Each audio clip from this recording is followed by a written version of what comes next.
that that daughter was murdered. They believed. They went time and again. Former Minister Cele just dropped another bombshell, this time not about political corruption, not about police assassinations, but about the mysterious death of Anele Tembe, the late fiancé of rapper AKA. Now, before you brush this off as another gossip headline, this one has serious implications, because Cele's words might finally explain why AKA's father Tony Forbes once snapped Cele in court, and more importantly, it could expose something much darker behind Anele's tragic passing. Welcome back to Heads Up SA, where we unpack the stories they don't want you to think too deeply about.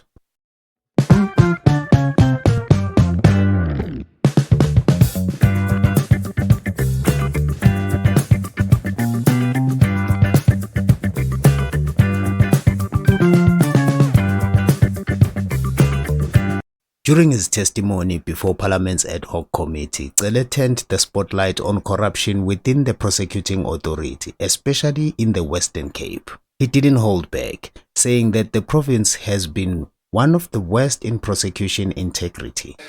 Western Cape is one of the area when it comes to policing, prosecution, by the way, that has been problematic. Then he dropped the real shocker. He brought up the Anele Tembe investigation. According to Cele, detectives working on the case believed Anele Tembe was murdered. Yes, murdered, not suicide, not an accident, murder. I'm sure you'll hear one day that there is an inquest.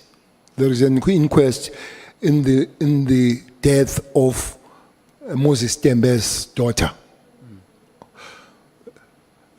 Honorable member, police did the investigation and they believed that that daughter was murdered. They believed. Cele said the detectives were sure about their findings. The investigation was ready for prosecution, but guess what? The prosecutor kept rejecting their findings, telling the detectives to make sure again and again, even though they were confident they had done everything by the book. They went time and again to the prosecutor for the things to be enrolled. They would say, go back, dot the I's and cross the T's. Until they said, if you can't do it, give us a certificate. I went to the president personally. I said, Mr. President, your Minister of Police is going to do something funny. Is going to support the private prosecution. And the prosecutor refused to give certificate. So he can't prosecute, he can't give certificate. So you're stuck in the middle.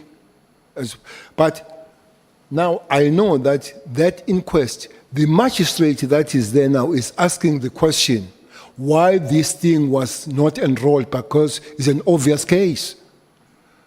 You should ask the prosecutor that did not enroll it in this Western Cape. So the question is, why was the prosecutor dragging their feet? Who was being protected? Now let's connect some dots. Remember Judge Daniel Tulare in 2022, he made a judgment that revealed that the 28th gang had infiltrated law enforcement, including prosecutors and even some judges in the Western Cape. They have it, but the judge, this is before Mkwanazi, where he says,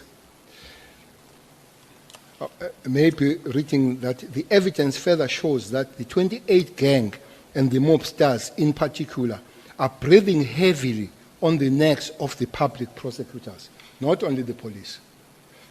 He continues to say, these are prosecutors who guide the investigation of organized crime and institute criminal proceedings against its members. Such prosecutors are under constant and permanent threat to their lives and that of their close families. The evidence also shows that the mobsters have now moved gear upwards and are interfering with the decorum of the courts and the independent have it. So if Cele's detectives believed Anele was murdered, the prosecutors refused to roll with the case, Could it be that someone or some organization was pulling strings behind the scenes? And if the suspect in the case was AKA, as many remember from early reports, could that mean the rapper himself somehow shielded by those same dark networks Tulare warned us about? Now let's go back to the moment when Tony Forbes, AKA's father, snapped Cele in court. At the time, it didn't make much sense, but now it could make perfect sense.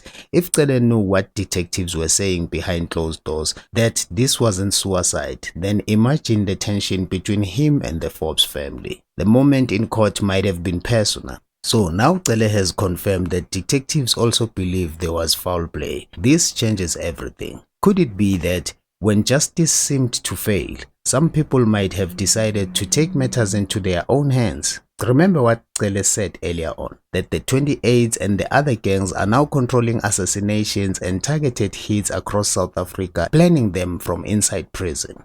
Other people go. Let's see, the biggest crime in South Africa is planned in prisons. There where the real planning takes place, in prisons. I hear less about that. You see, we arrested one guy here called Barra, where he was shot and killed with the exchange of the police somewhere in Eastern Cape.